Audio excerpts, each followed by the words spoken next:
Hi everyone, AJ here from herfitnesssolutions.com. Yeah, the light's a little bit weird in here today. I don't know what to say. I just wanted to touch base with everyone today. It's Monday morning. On Thursday last week, my podcast with Kiefer on Body.io FM on SoundCloud was released, and I want to thank everyone for listening. I have a email box full of unanswered emails at this point. I'm going to do my very best to get back to all of you who've reached out to me. Hopefully this week. I was kind of overwhelmed by how many emails I got, so right now I'm just kind of figuring out how to tackle that. I want to tell you guys how I'd like to follow up with everyone, because I'm sure I can't answer all questions for everybody. What I will be doing is I will post a blog that will highlight the podcast. I'll put in some of my notes of what I thought were the most important points. Of course, I'm going to also include some of the things that I would have liked to mention that I didn't, because it was my first podcast, I was a little nervous. And yeah, we didn't get super sciencey on that one, and that was kind of the point, because I think that for a lot of people, when they try to adopt something like carb backloading, they get so intimidated by the science, which, I mean, obviously it's important and it's why it works, but there are some really basic strategies that you can adopt to have a protocol like that work for you. You don't have to stress about doing everything like optimally right off the bat, okay? You can put some pretty important things into play and then pick away at the other things as you need it and as you feel that it's appropriate to try. So before I do that, because that's going to take a couple of days, I wanted to just touch on something that I kind of just scanned through a lot of the emails at first, and there was a common theme like right off the bat, and one of the common themes was just helping someone step away from a calorie counting device. Like a lot of people obviously just use like their iPhone, and they're using, I talked about MyFitnessPal, and I love using it to do calorie spot checks, but I mean, the response that I got from a lot of people were that they were glued to it, or their wives or girlfriends were glued to their app, and how do they just break that cycle? So that's what I wanted to talk about today. Luckily, I hate calorie counting, so I've never really been glued to my device. I've always been one of those people where I'll just do the minimum to make sure that I am in a good, healthy range for my goals. For some reason, doing that, like then I'll be able to calculate in my head kind of where I need to be. And of course, I go by what my body's doing too, because that always gives you amazing feedback, and I can find balance with that. But I meet a lot of people who are, I want to say, addicted to these. They're just completely glued to it. So first of all, I think the first thing that we need to remember is that people successfully reach their goals way before we ever had that technology. And while I think technology is amazing, just like anything else in life, there has to be balance. And just remind yourself that many people achieved amazing things before any of this technology was available. So there's no reason that you need to rely on it now. Yes, it can be a great tool, but if it's taking over your life, you need to reestablish some balance. Okay, so getting away from calorie counting. The first thing I would like to point out is that everyone thinks that when you make a change, it has to be all or nothing, okay?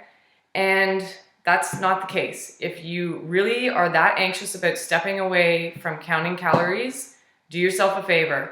Don't say, okay, I'm just going to stop cold turkey. Say, I'm going to stop for 2 days a week this week.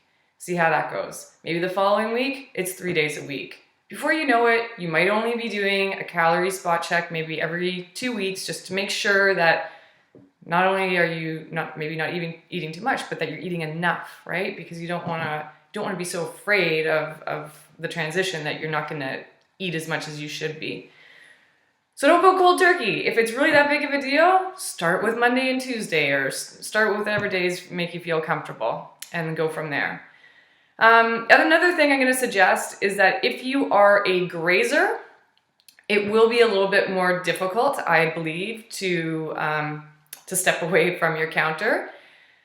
I used to be a grazer, and I realized, well, I had to kind of make a change, and then I didn't know what to anticipate. But for myself, after I stopped really grazing and just having more like set meal times, I'm not like totally crazy about it, but I have a certain pattern and a schedule, and I think most people do. And I think if that you're a grazer and you haven't, or you don't have awareness of what your patterns are, maybe you just need to establish that. I think that will really help you step away from your calorie counting device. So you might, like for myself, I eat my first meal. So I get up super early. I have my bulletproof coffee, and then I eat my first meal around 10 o'clock. And then depending if it's a training day or non-training day, there'll be another meal between 12:30, and then there might be a mid-afternoon snack, and then I have my dinner, and then sometimes there's another snack after that, and that's pretty much my pattern. Without that pattern, I think it would be harder to kind of do my tally of food in my head day to day, and maybe that might help you. So establish your meal times and stick to them. That might help you step away from the device. And then the other piece of advice is going to be something you might not want to hear, but I think it's the most important one. And it's trust yourself. You have been eating food and counting food and been aware of what calories are in certain food probably for a very long time now. And you have to trust that you don't need some stupid app to determine what you need to eat.